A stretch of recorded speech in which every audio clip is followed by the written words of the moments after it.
Day of Test cricket, hasn't it, from the Bullring in Johannesburg. India now lead by 311. 20 wickets have fallen today, and I'm not sure I've seen anything like it. I wonder if my studio guest Robert Croft has it. What a remarkable day's cricket. Yeah, it's been very dramatic. The pitch has had a lot to do with it, but also I think that the way that the Indian bowlers especially used that new ball, their seam bowlers, they weren't expected to do that much in this series, and the way that India came into it, they were on a hide into nothing, I felt. Lots of the people were talking, look, the way that South Africa had bossed them in the one-day series, they were going to just overrun them. But no, they've come back with a real fight today and bowled really well. Well, India started the day batting, they ended the day batting. What we're going to do is just have a quick review of the wickets that have fallen, because 20 have fallen. India started the day on 156 for 5. The first to go, Mahendra Singh Dhoni, to a quite exceptional catch from Sean Pollock. Didn't he enjoy it? Tail enders here. Difficult pitch, but were South Africa really on the money at this stage? No, I don't think they were. I think they didn't really stick to a plan. Yes, towards the end you realise that the tail enders are going to throw the bat. However, they didn't stick to a plan, and toward India gained some real good momentum with tail end wagging. Yes, they eventually bowled them out, but they bowled them out, giving India a real good lead going on that wicket. Yeah, 249 India made in their first innings. Ganguly was not out, and it was a big day for him, a big innings for him, wasn't it? Yes, never easy. He was bitter at the fact that he was left out of the squad, especially when he was captain as well. Greg Chappell had left him out. Been out for 11 months, and those were really long 11 months for them. And as soon as he took the field, he had that steeliness. He really looked determined to show India what they'd been missing for that 11 months. There was a brief period where South Africa had to bat before lunch, and they lost 3 wickets. The first to go was the captain, Graham Smith. Technique again at fault? Yeah, technical problems, Graham. He's falling over left-handers. Yeah, we know that Herschel Gibbs plays aggressively, but at that stage, just before lunch, wasn't warranted that shot. Got caught at point, and a perfect delivery there from Srinath.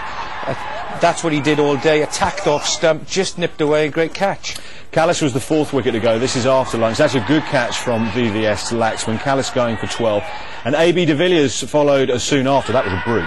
It was. You can't play them. He tried to take his bottom hand off the ball to keep the ball on the ground, and a good catch. But more than anything, as far as I was concerned, India's skill today was bowling a good straight line. LBW caught behind. That's what they did. They learned from the way that South Africa bowled. And then when you've got the introduction of somebody like Anil Kumble, a world-class spin bowler, some variation, again bowling straight, that was a good change bowling from India.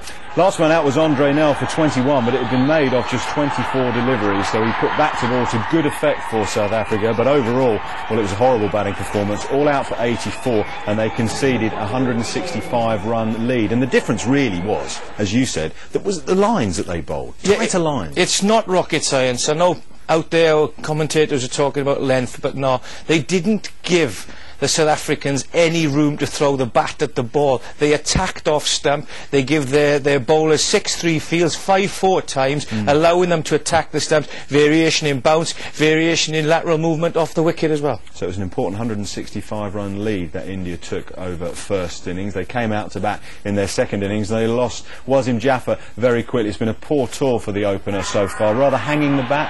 Hanging the bat, but early on he's looking to field bat on ball. A good delivery again.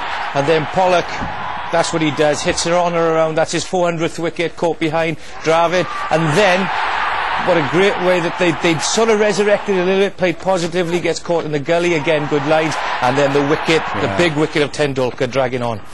Ganguly, the last man to go before the close for 25. That was 119 for 5, but at the end of day 2, India 146 for 5, and their lead is 311. Now, before we talk about the overall side of things, we must mention Sean Pollock for 2 reasons. One, he's the first South African to ever take 400 Test wickets, and 2, why on earth does he not open the bowling again? Well, the 400th Test wicket is a fantastic effort.